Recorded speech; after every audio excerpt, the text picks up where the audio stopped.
My name is Julia, a person known for her 99% seriousness. Yet here I am, standing outside my home, accompanied only by a solitary suitcase, hastily packed with my bare essentials. Clutched tightly in my hand are two ominous envelopes. It was on the cusp of early summer, the most enchanting season of the year, when I found myself abruptly ousted from my in-laws' residence. There was no forewarning, no hint of the impending storm. Enticed by the delightful aroma drifting from the kitchen, I completed my usual morning routine and descended the stairs, eager for breakfast. The tantalizing scent promised a feast, typical of my housemate's culinary prowess. Today, it seemed, breakfast was served American style. Brimming with anticipation, I pushed open the living room door, only to be greeted not by a sumptuous meal, but by an unexpected confrontation. "Julia, you deceived us," my mother-in-law's accusing voice pierced the air as tears welled in her eyes. Her words, laden with betrayal, echoed incoherently, accusing me of treachery and shattered trust. After delivering her accusations, my mother-in-law departed, leaving behind a lingering glare heavy with resentment.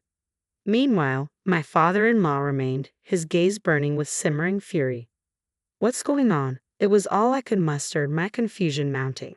I couldn't fathom why my in-laws were suddenly treating me with such hostility. Just yesterday, we were on amicable terms, much like with my own parents. As I grappled with their inexplicable behavior, my husband Ryan, who had been silently consuming his breakfast, caught my eye. "Last night," he began, explaining that he had opted to spend the night at our other residence near his workplace, leading me to believe he wouldn't be present this morning. Had he returned home late last night? Desperate for clarity, I rushed to Ryan, seeking his assistance. "What's wrong with Mom and Dad?" My words caught in my throat just as I was about to utter, "They're behaving." But my attention shifted abruptly to Ryan, whose demeanor had taken a chilling turn. His gaze pierced through me, laden with accusation and contempt, a far cry from the warmth and kindness I was accustomed to. "Ryan, how could you?" The words spilled from his lips, dripping with venom. Gone was the gentle melody of his usual speech, replaced by a harshness I had never encountered before. This was the same Ryan who would surprise me with my favorite flowers whenever his work kept us apart. "I'm sorry. I truly wish we could still travel together," he continued, his words a stark departure from the sentiments he had expressed just a week prior. With a gesture to his secretary, who stood nearby, he signaled for action. "Take care of it," he instructed, the command delivered with an air of finality.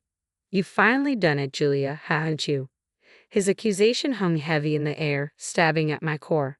"Married me for the money, didn't you?" "What? You've taken my mother's money," I protested, disbelief lacing my words. "Wait, that's not true." The accusation hung heavy in the air, the enormity of the alleged sum sinking in. "And now you're trying to justify it." My father-in-law's voice was laced with scorn. "What? What on earth are you talking about, Dad? I swear, I didn't touch a penny of her money. Get out of this house." "Dad, what's happening?" I pleaded desperately for clarity, but received only a curt denial in response. It seemed I was being accused of embezzling a significant amount from my mother-in-law, a notion utterly unfounded in reality. I begged for understanding, for someone to believe me, but my pleas fell on deaf ears. A chill ran down my spine as the secretary reappeared, clutching a suitcase, likely containing my belongings. "Please, Ryan, listen to me," I implored, but he shook his head with a disappointed expression, as though delivering lines in a tragic play. He was convinced of my guilt. "These are the divorce papers," he stated matter-of-factly, thrusting them towards me. "Once you've signed them, send them back to me." "What? Why?" I exclaimed, my voice trembling with disbelief. "I can't live with someone solely interested in a family inheritance. It's the family's decision." Ryan's words cut through the air like icicles, sending shivers down my spine. "Now, leave." "It's not fair. I haven't done anything," I protested vehemently, but my pleas fell on deaf ears. Ryan's demeanor remained stoic as he commanded his secretary, "Ensure she never returns to this property." "What? What's happening?" "Stop." I struggled against the secretary's firm grip as he forcibly escorted me out, my suitcase in tow. Tears streamed down my face, mingling with the tumult of emotions swirling within me. Coming from humble beginnings, I knew the allure of wealth, but I was never one to resort to deceit. The grandeur of the mansion felt like a cruel contrast as I was unceremoniously ejected onto the street, barely half an hour after waking. Was this a nightmare? My mind raced, struggling to comprehend the surreal turn of events. Amidst the chaos, the imposing door slammed shut mercilessly. Just before it sealed me off completely, the secretary thrust another envelope into my hand, a final act of cruelty. "This is also from Mr. Ryan. Please take it." The secretary's voice broke through the tense silence. With a finality that matched the closing of the door, the lock clicked shut, sealing my fate. With trembling hands, I peered into the envelope, my heart sinking as I beheld its contents: a severance payment of $10,000. I had married Ryan 3 years prior, finding employment as an advisory accountant at the company where my father-in-law held the reins as CEO. Despite just passing my CPA exam, I was relegated to a subordinate role, more of an assistant to my colleagues out of pity. Then, one fateful day, everything changed. The pieces of the puzzle began to align in a way that didn't make sense. Something was amiss. Driven by a desire to prove myself as a competent CPA, I had delved into a task assigned to a colleague, only to uncover a web of deceit. My colleague had been manipulating the books, siphoning off hundreds of thousands of dollars. In that moment, a mixture of exhilaration and dread coursed through me. Yet I knew I couldn't turn a blind eye to such wrongdoing. Summoning my courage, I made the difficult decision to report the fraud to my father-in-law, the CEO. As someone deeply committed to honesty and integrity, turning a blind eye was never an option for me. Though the thought of reporting the fraud to the IRS crossed my mind, I hesitated. After all, such a drastic action would strip my colleague of their CPA status, a consequence I found difficult to reconcile with, especially after my own hard-won journey to becoming a CPA. My father-in-law, a shrewd businessman who had amassed a considerable fortune in a single generation, had been unwittingly targeted. "Thank you, Julia. We're indebted to you. Without your intervention, who knows how long they would have continued siphoning off funds." My father-in-law expressed his gratitude, his wife echoing his sentiments. I found myself celebrated as a hero, as if I had single-handedly saved the day. "Julia, if you're not involved with anyone at the moment, would you consider marrying our son?" The proposition caught me off guard, and I couldn't help but wonder if such flattery was commonplace among the wealthy. Though I laughed it off at the time, little did I know that my father-in-law's suggestion held genuine weight. Before I knew it, I found myself being introduced to their son, a man who praised me for safeguarding the family's assets. Bathed in their praise, I couldn't help but feel a sense of validation. After years of being criticized for my seriousness, it seemed that living authentically and earnestly had finally paid off. And in that moment, I couldn't help but feel a profound sense of happiness. As a trainee CPA, I had never imagined ascending to the role of official advisory accountant, let alone being appointed as personal secretary to Ryan, the CEO's son. Ryan embodied the archetype of privilege, perpetually optimistic with a laissez-faire attitude that initially grated on my meticulous nature. Yet, amidst his dependency on me, I discovered a sense of fulfillment in aiding him. "Ryan, you really need to leave for the business meeting soon," I reminded him, checking my watch. "I'll manage just fine. You should get going." "Are you sure you won't stress out the driver this time?" he teased, flashing a charming smile.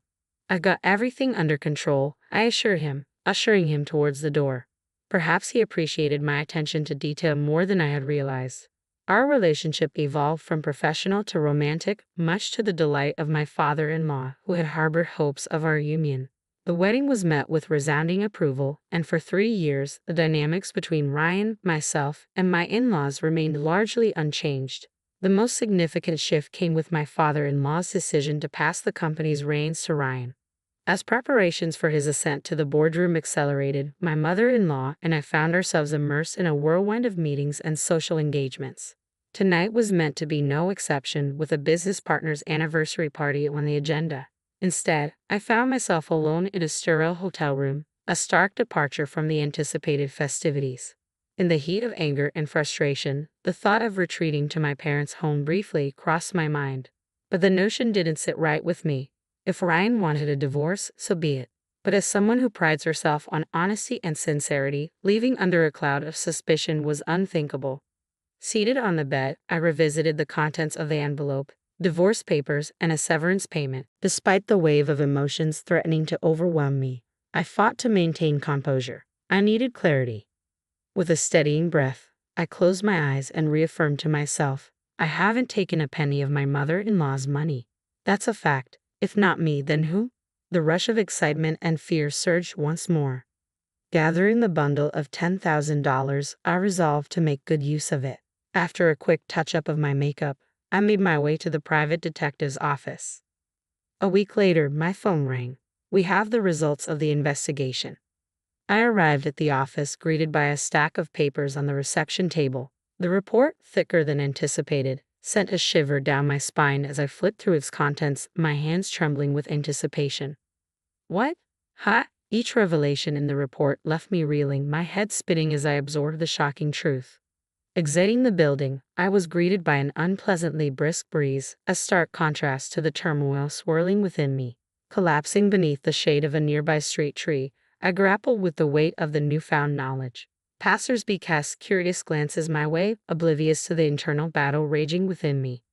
With resolve coursing through my veins, I made my way to my in-laws' home, determined to confront them. Why was she allowed inside? My father-in-law demanded, his voice laced with disdain as he berated the maid.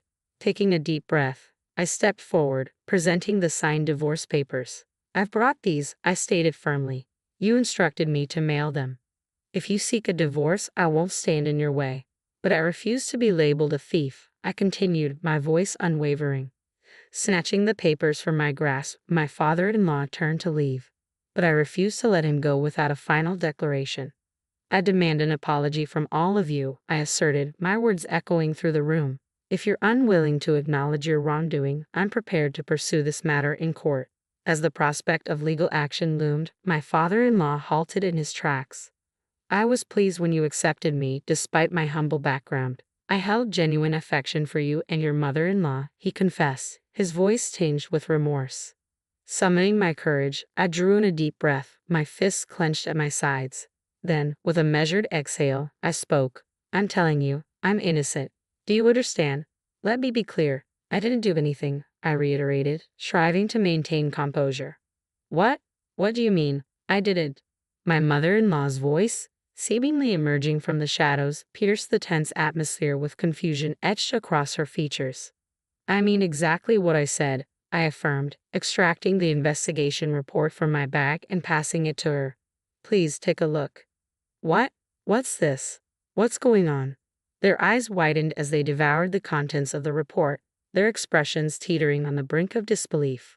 The person responsible for stealing my mother-in-law's money, it was Ryan, I revealed, the weight of the truth heavy in my words. Before our marriage, Ryan had developed a reckless habit of overspending. He used to justify it by saying, we have enough family wealth to live extravagantly for a lifetime. He indulged in frequent trips abroad, particularly enjoying gambling, often wagering hundreds of thousands of dollars at a time. Even his own parents had grown increasingly concerned, implementing measures to curb his access to their funds. They admonished Ryan, urging him to earn his own income. However, old habits die hard, and Ryan, consumed by his penchant for extravagance, sought out alternative means to sustain his lifestyle. That's when he concocted the embezzlement scheme that I ultimately uncovered. Ryan had manipulated my former colleague, who served as my father-in-law's accounting consultant, into falsifying the books. Mistakenly attributing the embezzlement solely to my former colleague, I reported it to my father-in-law without probing deeper, never uncovering the true mastermind. In reality, all the embezzled funds were lining Ryan's pockets. When the truth about my former colleague's embezzlement came to light, Ryan and his parents expressed gratitude towards me, but beneath their facade of appreciation, I sensed a simmering resentment. Was there a romantic involvement between the accountant and Ryan? It seems more like an affair, doesn't it? After all, she was married at the time, someone speculated. Nevertheless, Ryan professed his love for her, convincing her to embezzle funds for their future together. Another voice chimed in. As a consequence of her actions, my former colleague was terminated from her position and faced divorce from her husband, who had reached his breaking point. Despite obediently complying with Ryan's selfish request to keep his involvement under wraps, he ultimately wedded me. His persuasion tactic was clear: distract his parents by marrying a financially prudent partner like myself, thereby easing their suspicions and enabling him to continue his scheming. And indeed, his plan unfolded seamlessly. With my reputation for uncovering discrepancies, my in-laws relaxed their vigilance regarding Ryan's extravagant spending, simply because I was his wife. "Mother-in-law, why did you believe I stole your money?" I questioned, my voice tinged with disbelief. "Ryan told me he entrusted you with my card, Julia," she confessed, avoiding my gaze. I felt a pang of betrayal as her words sank in. "Ryan, he's been taking his responsibilities seriously lately, and I thought there might be occasions where it wouldn't be convenient to pay in cash, so I allowed him to carry my credit card. But then he said, I mustn't use it recklessly, so we'll have Julia manage it. And so, her voice trailed off, her expression clouded with regret. So, because of that, I was accused of theft. I interjected bitterly. Just to clarify, Ryan never mentioned any of this to me. Caught off guard by the realization of her son's deception, my mother-in-law's features fell slack with disbelief. "By the way, mother-in-law, have you read about what your stolen money was used for?" I pressed, seeking to redirect the conversation. I don't understand anything anymore," she admitted, her voice laden with confusion and distress. My mother-in-law's voice trembled, barely audible over the weight of her emotions as tears welled up in her eyes. I returned the report to them, bracing myself for their reaction. "The purchase of a condominium," my mother-in-law murmured, her voice laden with disbelief. "Let me see that," my father-in-law interjected, his brows furrowed in confusion. "But Ryan already has another house near his office. Why would he buy a condo for the senior accountant?" It's becoming clear now. Ryan has been entangled with her all along. Lately, he's been spending an unusual amount of time at the other house, likely staying with her. Ryan has always been with that woman. He loved her more than he ever loved me, Julia, my mother-in-law confessed, her words heavy with heartbreak. I remained composed, devoid of emotion, having already processed the nauseating contents of the report countless times before this moment. It appears Ryan has been indulging in quite the affair with the senior accountant. They even frequent underground casinos, I added matter-of-factly. "Underground casinos? Please take a look at the last page," my mother-in-law urged, a glimmer of hope flickering in her eyes. My father-in-law frantically flipped through the pages of the report, his brows furrowed in concern. "What's this staggering amount?" he exclaimed, his voice tinged with disbelief. "He's deeply involved with the underground casino. It seems he'll be grappling with debt for the foreseeable future," I explained solemnly. "Underground casino." My father-in-law's voice trailed off as he sank to the floor, overcome with shock. "Just to be certain, none of our other cards have been compromised, correct?" I inquired, prompting my father-in-law into action. "Ha!" His eyes widened in realization as he rushed to the nearest telephone, panic evident in his movements. "Stop everything. Cancel that card immediately." His urgent command reverberated throughout the house. Later, I received a formal apology from my in-laws. They expressed regret for concealing their son's extravagant spending and his affair. While I appreciated their honesty, I couldn't help but feel a pang of disappointment. Their apology seemed incomplete without addressing the hurt they caused me. Nevertheless, I handed them the completed divorce papers. With a small nod, I began to gather my belongings, ready to leave.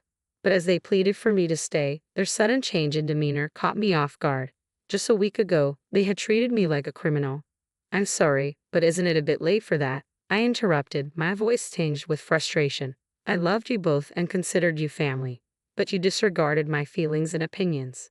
Do you have any idea how hurtful that was for me?"